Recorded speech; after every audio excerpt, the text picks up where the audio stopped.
പ്രിയപ്പെട്ട സുഹൃത്തുക്കളെ, ഞാനെന്ന് പരിചയപ്പെടുത്തുന്നത് സാധാരണഗതിയിൽ നിന്നും വ്യത്യസ്തമായ ഒരു സംഭവമാണ്. ഇപ്പൊ ഇതൊരു റെസ്റ്റോറന്റിന്റെ കിച്ചണാണ് ഞാൻ പരിചയപ്പെടുത്താൻ പോകുന്നത്. നമ്മളൊരു സാധാരണ കിച്ചണിൽ നിന്നും ഒരു വ്യത്യസ്തമാർന്ന പലവിധ പുതുമകൾ നിറഞ്ഞൊരു കിച്ചണാണ് ഇവിടെ. കിച്ചൺ സെറ്റ് ചെയ്തേക്കുന്ന രീതിയൊക്കെ കണ്ടിരുന്നു.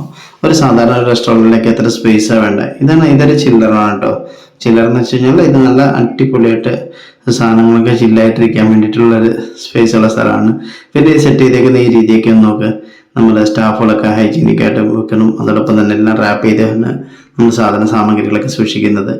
വെറൈറ്റി ആയിട്ടുള്ള പുതുമകളാർന്ന കുറച്ച് മെഷീനൊക്കെ ഞാൻ പരിചയപ്പെടുത്താം.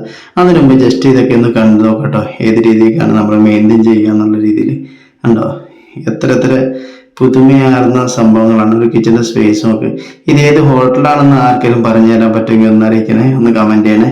നിങ്ങൾക്ക് ഈ ഹോട്ടൽ ഏതാണെന്നോ ഈ സ്ഥലം എവിടെയാണെന്നൊക്കെ അറിയുന്നവരുണ്ടെങ്കിൽ ഇതൊന്ന് പറഞ്ഞു തന്നെ. കേരളത്തിൽ തന്നെയാണ് കേട്ടോ ഈ റെസ്റ്റോറൻ്റ് ഉള്ളത്.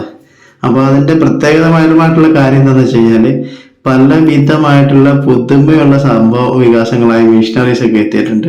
അതൊക്കെ ഒന്ന് പരിചയപ്പെടുത്തുന്നതിന് മുമ്പ് ഇതൊക്കെ ഒന്ന് ജസ്റ്റ് ഒന്ന് കണ്ടു നോക്കി എന്തൊക്കെയാണ് നമ്മുടെ തന്തൂരിൻ്റെ മിഷനറീസും. പിന്നെ അതോടൊപ്പം ഈ ചില്ലറൊക്കെ ഫ്രീസറും ഡീ ഫ്രീസറും ഒക്കെ ആയിട്ട് ഉള്ള ടേബിൾ ടോപ്പ് മോഡലിലുള്ള സാധനങ്ങളൊക്കെയാണ് ഇവിടെ ഉള്ളത്. എത്ര സാമഗ്രികൾ കഴിഞ്ഞാലും പിന്നെ ഇത് നോക്ക്, ഇത് ഞാൻ ഹാളെന്ന് തുറന്ന് കാണിച്ചു തരാം. ഈ ഹാള് തുറക്കുമ്പോഴത്തേന് നോക്ക് എത്ര ഹൈജീനിക് ആയിട്ടാണ് സെറ്റ് ചെയ്തിരിക്കുന്നത്. ഇത് ഇവിടെ ഇത് പിസ്സ മേക്കർ. ഈ പിസ്സ മേക്കർ എല്ലാവർക്കും അറിയായിരിക്കും. പിസ്സ മേക്കറിന് വലിയ പ്രശ്നമൊന്നുമില്ല, ഒരുപാട് പേർക്കും അറിയാം. പിന്നെ കുറച്ച് പേർക്ക് എന്തെങ്കിലും അറിയാതിരിക്കും പിസ്സ മേക്കർ. ഇതിൻ്റെയൊക്കെ ഓരോ ഷെൽഫുകളൊക്കെ കണ്ടോ എത്ര നല്ല രീതിക്കാണുള്ളതെന്ന്.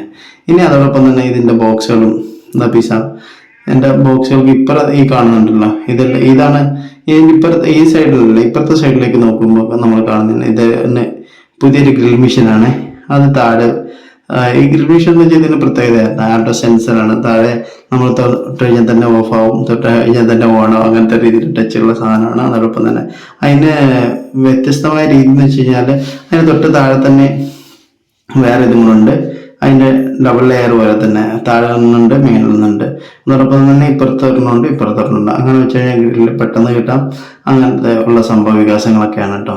ഇത് ഏത് റെസ്റ്റോറൻ്റ് ആണെന്ന് അറിയുന്നവരുണ്ടെങ്കിൽ ഒന്ന് കമൻറ്റ് ചെയ്യണം. ഇതിനെന്നറിയോ, ഇതുപോലുള്ള സംരംഭങ്ങൾ നമ്മൾ തുടങ്ങുമ്പോൾ ഇതുപോലെ തന്നെ തുടങ്ങണം. അത്രയും വലിയ രീതിയിലുള്ള ഏരിയ എടുത്തിട്ടാണ് അത് ചെയ്തിട്ടുള്ളത്. ഇതിനെക്കുറിച്ച് കൂടുതൽ അറിയണമെന്നുണ്ടെങ്കിലും ഈ സംഭവം അറിയുമോ, ഇത് ബിരിയാണി വെക്കുന്ന സംഭവമാണ്. അതെങ്ങനെ വെക്കുന്നു എന്നുള്ള കാര്യത്തെക്കുറിച്ച് കൂടുതൽ അറിയുന്നത് കമൻറ്റിൽ പറഞ്ഞുതരാം. ഇനി ഇത് ചില്ലറും അതോടൊപ്പം തന്നെ ഇത് ഹോട്ട് സാധനങ്ങളൊക്കെ വെക്കാൻ പറ്റിയത് ആണ്. ഇത് പണ്ടും കണ്ടിട്ടുണ്ടാവും, ബേക്കറിയിലൊക്കെ തട്ട് സാധാരണകളിലൊക്കെ ഉണ്ട്. പക്ഷെ ഇതിലിപ്പം വെറൈറ്റി ആയിട്ട് തോന്നിയിട്ടുള്ളതും പിന്നെ ഇവിടങ്ങളിൽ പുതിയതായിട്ട് വന്നിരിക്കുന്നത് ഇപ്പോൾ കറങ്ങുന്ന ഷവർമേൻ്റെ ഇതായിട്ടില്ലേ, അത് തന്നെ കറങ്ങിക്കോളും. മോട്ടർ ഇട്ട് കഴിഞ്ഞാൽ തന്നെ അത് തന്നെ സാധാരണ ഇവിടെ നമുക്ക് കറക്കി കൊടുക്കലാണ് സാധാരണ ഹോട്ടലുകളൊക്കെ ഉള്ളത്. ഇത് കുറച്ച് പേർക്കൊക്കെ അറിയാം കേട്ടോ.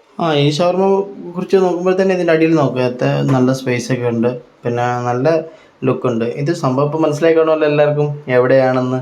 ഇതാണ് ഈ കോഴിക്കോടുള്ള ലുലു മാൾ കേട്ടോ. ലുലു മാളിൻ്റെ കിച്ചണാണ് ഇപ്പോൾ പരിചയപ്പെടുത്തിയത്. അപ്പോൾ ഇനി കൂടുതലൊക്കെ അറിയണമെന്നുണ്ടെങ്കിലും ഇനി ഒന്ന് മെസ്സേജിൽ ചോദിച്ചാൽ മതി, നമ്മളത് പറഞ്ഞുതരും. പിന്നെ ലുലു മാൾ